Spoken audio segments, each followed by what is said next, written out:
Salut, bienvenue pour une nouvelle vidéo et pour un nouvel update lecture avec des livres que j'ai lus sur le week-end à 1000 de fin février. Je pense que vous avez l'habitude maintenant, je suis à la bourre, mais je trouve que le principal c'est que au moins un jour je vous parle de mes lectures, juste en fait comme dans la dernière vidéo que j'ai tournée mais que vous verrez après celle-ci, je tourne en rentrant du travail parce que j'ai pas le choix du coup sinon il n'y aura pas de vidéo. Je pense que la luminosité ça va parce que je suis du bon côté par rapport au soleil et tout.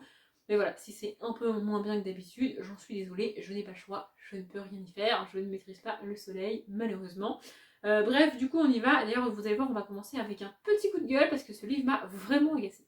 Et donc le premier et le coup de gueule, c'est La Reine des Neiges et les 5 étoiles de Tomoko Ako, donc d'après Andersen. Alors déjà, en fait, j'avais espoir que ce manga me donne envie d'en lire d'autres, me donne envie de découvrir le gros genre qu'est le manga, enfin, la grosse forme manga, vous voyez, au niveau des livres, parce que j'en lis jamais. Parce que, en fait, je l'ai déjà dit à plusieurs reprises, mais j'aime pas les histoires courtes. Vraiment, déjà un livre qui fait 200 pages, j'ai énormément de mal. À part en jeunesse, c'est le seul cas où vraiment ça passe et ça me dérange pas. Mais sinon, pour tout ce qui est contemporain, thriller, adulte, young adulte, je n'y arrive pas. Même romance, je n'y arrive pas. Franchement, avec les livres courts, en fait, c'est une flemme. J'ai la flemme de m'investir dans un livre juste pour 200 pages. Alors, je critique pas du tout les auteurs qui font des livres courts, c'est pas du tout le problème. Je sais que un livre qui fasse 200 ou 300 ou 400, 1000 pages, c'est difficile à lire. L'écriture est quelque chose de difficile. Et déjà, écrire un livre de 200 pages, c'est super. Moi, je n'ai jamais écrit. Donc voilà, je trouve ça génial. Mais moi, j'ai pas envie de m'investir. Enfin, en fait, c'est pas que j'ai pas envie de m'investir, c'est que j'ai pas envie de m'attacher à des personnages pour 200 pages et au bout de 200 pages, je les revois plus jamais. Je préfère 500, 600 pages. C'est peut-être débile, dit comme ça, mais c'est mon ressenti. Et du coup, j'avais peur qu'avec un manga, j'ai encore plus ce sentiment de je m'attache pour peu de temps, en fin de compte, peu de temps de lecture. Et alors, en plus, ce que je ne savais pas, puisque je n'avais même pas ouvert le manga avant de le lire, pour rappel, je l'ai reçu dans le calendrier de l'avant Once Upon a Book, donc je ne l'ai pas acheté. C'est que non seulement c'est un manga, mais en plus c'est un recueil de nouvelles manga. Autrement dit, les histoires sont, mais alors, ultra courtes. Et mon ressenti global face aux histoires, c'est tout ça pour ça, quoi. Les histoires sont hyper courtes, vraiment. Et il y a aussi une autre chose qui me dérange dans le manga, c'est que je préfère imaginer les personnages que de les avoir dessinés. Alors c'est peut-être con, et je vais vous montrer un autre livre d'ailleurs où le personnage, on l'a sur la couverture, mais le voir, enfin je préfère l'avoir sur la couverture, le voir à chaque fois, je sais pas, ça me perturbe. Parce qu'en fait, même si sur la couverture il est dessiné de telle ou telle manière, je peux l'imaginer autrement, encore plus quand la couverture est mal faite. Parce que, je pense à Winter. Voilà, Winter sur la couverture, on a un personnage blanc, alors que Winter dans les Chroniques Lunaires est un personnage de type, peau foncé, voire noir. De mémoire, elle est black. Donc, tu ne peux pas prendre l'image de couverture pour avoir cette image-là au personnage, ça ne colle pas. Et il y a des fois où mon imagination ne colle pas du tout avec la couverture, mais ça ne me dérange pas parce qu'on ne me rappelle pas constamment que mon imagination, tu vois. Bon, après, vous me direz, dans les mangas, les personnages ne sont pas décrits vu qu'ils sont dessinés. Mais je sais pas, moi je préfère les imaginer que les voir écrits. Et puis alors, on a une espèce de fil rouge entre toutes les histoires. Donc on a Poussette, la petite sirène, le roi nu, la petite fille aux allumettes et ensuite on a la Reine des Neiges. La Reine des Neiges étant un peu plus long que les autres, mais en vrai, enfin c'est le titre, mais c'est un peu plus long, mais c'est pas non plus, genre c'est pas la moitié du livre quoi. Enfin bref, enfin peut-être que c'est la moitié, enfin bref, je sais plus, mais en gros c'est pas non plus hyper long. Et du coup, au bout d'un moment, en fait, je l'ai terminé clairement parce que c'est un manga et que ça se lit ultra vite. Mais au bout d'un moment, je me disais, quel est l'intérêt que je lise ça? Je vais découvrir un personnage et dans 10 pages, il n'existera plus jamais, je le verrai plus jamais. Voilà, c'est mon ressenti face au livre. Franchement, alors encore une fois, je ne critique ni les mangaka, ni les lecteurs de manga. C'est juste qu'à moi, ça ne me convient pas. Je préfère m'investir dans un livre de 600, 800 pages. D'ailleurs, pour le kiff, là, je viens de commencer un livre de 700 pages, voire 800 pages, je crois. Comme ça, je sais que j'en ai pour un moment, je suis tranquille. C'est aussi pour ça que j'aime les sagas. Mais là franchement, je pense que j'essaierai quand même de lire d'autres mangas. Je pense que je vais essayer des sagas, justement, de mangas. Parce que sinon, voilà, je peux pas accrocher au manga. Pour moi, c'est trop court. Enfin, c'est pas que c'est trop court, c'est que c'est trop rapide, quoi. Il y a tellement peu de texte qu'au final, il n'y a pas beaucoup d'histoire, en fait. Si on compare l'histoire d'un manga et si on la remet en mode roman, ça prend très peu de pages, quoi. Voilà, je trouve ça dommage, j'ai pas envie, donc je vais retirer les post-it. Je les avais mis, pour ceux qui ont vu le vlog du Week-end Emile, je les avais mis parce que j'avais divisé le manga sur les 3 jours du Week-end Emile. Et comme toutes les pages sont pas numérotées, il y a très peu de pages qui sont numérotées, ça m'a aidé à faire ma... Enfin voilà, c'était... Bref. D'ailleurs, je vous remettrai le vlog du Week-end Emile si vous voulez. Mais de mémoire, j'ai pas beaucoup parlé de ce manga, à part pour dire que ça me plaisait pas des masses. Mais voilà, je suis... En fait, c'est ce à quoi je m'attendais, et pas vraiment. En fait, ce que je m'attendais à pas accrocher parce que c'est court, mais j'avais espoir de me tromper. Et en fait, bah non, je me suis pas trompée. Donc voilà, peut-être un jour je essaierai des mangas, mais c'est pas sûr. Le deuxième est aussi illustré et très court, mais bizarrement, j'ai beaucoup aimé parce que là, on n'a pas une vocation d'avoir une histoire, c'est plus une succession d'anecdotes. Donc c'est la librairie de tous les possibles de Shinsuke Yashitake. Je le dis toujours comme ça, même si je ne suis pas sûre que ça se dise comme ça. Et donc c'est aussi un livre que j'ai eu dans le calendrier de l'Avent Once Upon a Book. Et en fait, ça se présente, on va avoir une page de... voilà, je ne sais pas si vous verrez bien, mais là, on a une page où lui, c'est le propriétaire de la librairie de tous les possibles, et on a un client qui débarque et qui lui dit « Bonjour, est-ce que vous aurez un livre comme ça ?» Donc lui, il dit « Oui, oui, pas de problème, je vais vous chercher ça. » Et ensuite, on a plusieurs pages avec, là, c'est l'arbre des écrivains, les albums surprises du monde entier, et voilà, c'est différent, il y a différents types d'albums, types de livres. Alors, il y a des trucs qui sont pas réalistes, en fait, enfin, il y a des trucs qui, dans la vraie vie, ça n'arriverait pas. Genre, celui-là, là, en fait, cette page-là, c'est une personne qui a construit une grande bibliothèque près d'une rivière, et ensuite, pas de bol, la rivière, elle a débordé, en fait, et donc du coup, la bibliothèque est en train de se faire ensevelir, et donc tu y vas en bateau, et il y a certains livres que tu peux accéder, d'autres non, parce qu'ils sont déjà sous l'eau, et d'autres non, parce qu'ils sont trop hauts encore. Voilà, donc ça, je pense pas que ça arrive dans la vraie vie, mais voilà, franchement, j'ai beaucoup aimé, il y a des petites anecdotes où on se retrouve dedans, et là, vraiment, j'ai accroché au dessin. Je pense que dans le manga, ce qui m'a aussi dérangé, entre guillemets, c'est que c'est en noir et blanc. Voilà, ça m'a perturbé, c'est comme ça. Et voilà, on a plein de petits trucs comme ça, de quel type de lecteur t'es, qu'est-ce que tu fais avec tes livres, fais pas. Franchement, tu peux t'y retrouver en tant que lecteur, tu peux te dire « Ah, je suis pas la seule à faire ça, c'est cool !» Par exemple, voilà. Et puis ensuite, il y a d'autres trucs, comme je disais, impossibles, mais j'ai bien aimé, c'est des petites anecdotes, c'est fun, c'est léger. Ça n'a pas pour vocation de raconter l'histoire de la librairie, c'est plus... des petits tips sur les lecteurs et sur les éditeurs et les librairies, les bibliothèques et les livres en eux-mêmes. Voilà. Franchement, j'ai bien aimé. Et du coup, vu qu'il est tombé, je vais peut-être vous montrer mon marque-page. Voilà, si ça vous intéresse, c'est un espèce d'éléphant énervé avec marqué No Stress en haut. De mémoire, je l'ai acheté à Bruxelles, je crois. Je crois que c'est ça.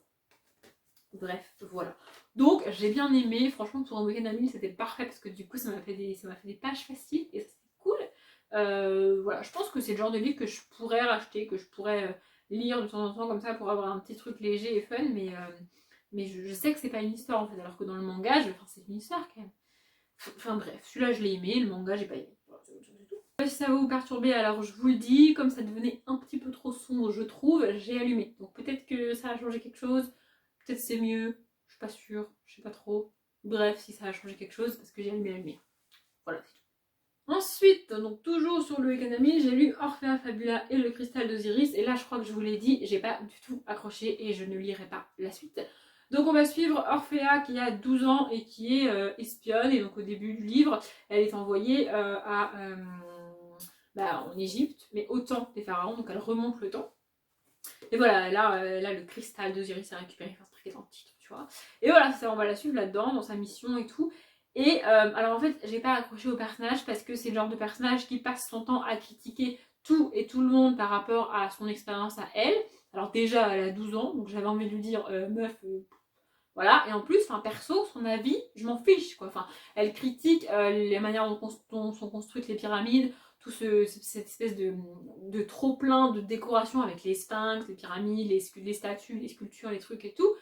Enfin, quand je lisais ça, j'avais envie de dire, mais t'es qui pour critiquer ça en fait? Vraiment, ça m'a tapé sur le système. Alors, il n'y en a pas des masses, donc j'ai pu aller au bout. J'ai été aussi au bout parce qu'il fait moins de 200 pages pour le coup. Mais voilà, j'ai pas du tout accroché. Et puis, il y a aussi alors, moi, j'appelle ça des tentatives d'humour parce que du coup, ça n'a pas marché avec moi. Mais il y a de l'humour dans ce livre, sauf que voilà, j'ai bien vu que l'autrice essayait on j'ai pas dit, mais c'est de Marie Aleno. L'autrice essayait de faire des blagues, enfin, c'est censé rigoler, trouver ça fun et tout. Pour moi, ça a fait des flops à chaque fois. J'ai pas du tout trouvé ça drôle, j'ai pas du tout accroché. Voilà, une espèce de cliffhanger à la fin, où genre à la fin, elle prépare sa prochaine mission, tu vois. Mais comme j'avais déjà décidé que je lirais pas, je lirais pas.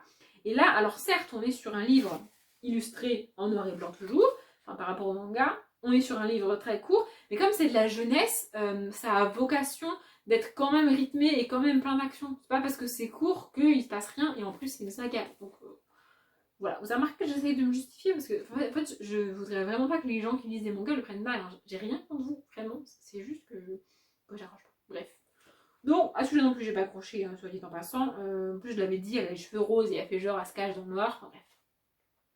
J'ai pas du tout accroché, j'ai pas du tout adhéré. Alors, déjà, en fait, le concept de base, une espionne de 12 ans, ok, c'est de la jeunesse, ok, c'est une histoire et c'est inventé, mais enfin, c'est pas crédible, quoi.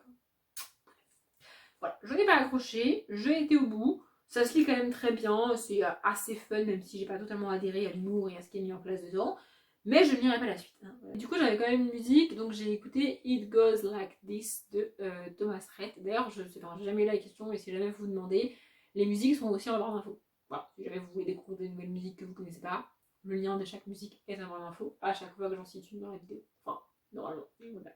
Et le dernier, c'est Merci Thompson, le tome 1, L'appel de la lune de Patricia Briggs. Alors lui, je l'ai commencé avant le week-end d'Amil, je l'ai lu un peu sur le week-end d'Amil et j'ai terminé après le week-end d'Amil. Je l'ai bien étalé celui-là. Et pour ceux qui se demanderaient, j'ai mis un petit truc parce qu'il y a une carte au début. Je vous le dis parce que moi ça me stresse quand je vois des trucs comme ça, bref. Je pense que parmi tous les lecteurs de Big Hit, c'est une saga très connue. Et voilà. Mais si vous ne lisez pas de Big Hit et que vous lisez pas ce livre, et où d'ailleurs, bref, on va y rencontrer Mercedes, donc surnommée Merci, qui est un coyote garou, enfin un coyote, voilà, en gros elle se change en coyote, et elle tient un garage, donc elle répare les voitures, merci vrai. Et un jour, il y a un jeune homme qui va débarquer dans son garage et qui, en gros, il est tout seul, il est un peu perdu, elle sait pas trop ce qui se passe. Donc elle va lui proposer de travailler avec elle, parce qu'en plus elle a besoin d'aide, donc ça tombe bien. Et à partir de là, elle va découvrir qu'il y a des loups-garous qui font des trucs bizarres avec des humains, puis avec des loups-garous. Et son voisin, qui est loup-garou et qui est le chef de la meute locale, va se retrouver embarqué dans ça parce que ça concerne les loups-garous. Et donc, vu qu'il est chef de meute locale, ça le concerne lui. Et ils vont se retrouver embarqués dans une espèce d'enquête, à savoir qu'est-ce qui se passe, qu'est-ce que c'est que ce bordel, qu'est-ce que c'est que ce délire, qui fait quoi, qui est où et pourquoi. Et donc voilà, elle va se retrouver au milieu de tout ça. Il y a aussi des vampires. Vraiment, j'ai bien aimé, c'était très très cool. Alors pour moi, ce tome 1, mais comment dire, je m'attendais à plus. C'est-à-dire que c'est une saga tellement aimée, tellement appréciée, que beaucoup de gens aiment, que beaucoup de gens recommandent, que beaucoup de gens lisent sur Booktube, que je m'attendais à un truc vraiment, vraiment, vraiment très cool. C'est bien, ça se lit bien, j'ai passé un bon moment, j'ai été au bout, je lirai la suite, c'est cool, franchement j'ai bien aimé. Mais je m'attendais à plus en fait. Alors peut-être que par la suite de la saga, ça va aller, comment dire, ça va augmenter, ça va être de mieux en mieux selon moi. Et que du coup je me retrouverai dans la vie de c'est trop cool, il faut lire cette saga. Voilà, pour moi ce tome 1 reste assez, enfin ça reste assez présentatif en fait. C'est pas introductif, c'est juste que t'as beaucoup de choses à apprendre sur l'univers, comment ça fonctionne, comment ça marche. Il y a beaucoup de personnages aussi, enfin au début j'étais là, c'est qui lui, d'où il sort, et puis c'est qui lui. Genre il y a un personnage principal qui s'appelle, enfin un principal qui s'appelle Madoc, je crois, un truc comme ça.